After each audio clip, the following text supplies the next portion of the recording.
आमे समस्त कहबा जय श्री राम।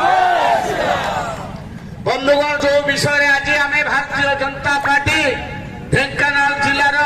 सदर महकुमा ठारे आमे प्रतिवाद सभा करूछु। विशेष करी ढेंकानाल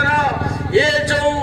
महत्व बढ़ी जाइए कारण ढेंकानाल एक वीर माटी ढेंकानाल है चंद्रशेखर माटी ये माटी रे पवित्रता भरी रही ये माटी है संस्कृति संपूर्ण माटी जो माटी रे वहा वहा कवि वहा वहा साधु संत जो जोड़ जो अर्चना नागर कार्यक्रम को अर्चना नागर एकाउंट को एवं गोटे फर्चुनर गाड़ी दिए आमर एठिकार जड़े बहु मान्यगण्य नेतृत्व। बंधुगण एथिरे आम जो माने आलोचना होचे जे जो माने कर गाड़ी शोरूम अच्छी जो माने जाउछंती उठी जो माने दिल्ली जाइकिने जापानी तेल व्यवहार कले ताको प्राइवेट पार्ट दबा पाई से मानको विरुद्धरे सेमाने आम ढेंकानाल को कलंकित करिसंती। आम ढेंकानाल आज अपमानित जर्जरित जो माटी रे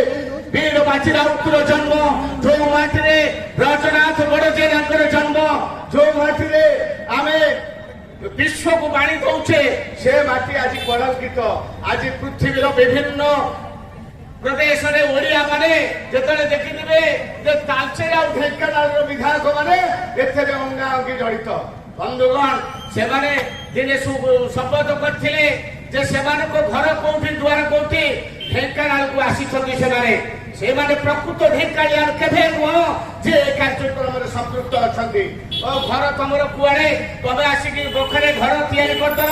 पैसा अछि जगह खंडे तैयारी करदल तुमे केते ट्रसर मालिक आसिकी एठी ढेंकानाल रे जेते जगह किनि देले भी तुमको आमे ढेंकानाल केबे मानिबु नाही। ढेंकानाल हेतले ढेंकानाल स्वाभिमान पाई एते उपकर्म तमे करि नथांत तुमर देह सुख पाई तुमर मन सुख पाई तुमे अर्चना नागर नाग फेणी रे पड़छ तेणु करी ए भली एक कलंकित लोक को इतिहास केबे क्षमा देइनी।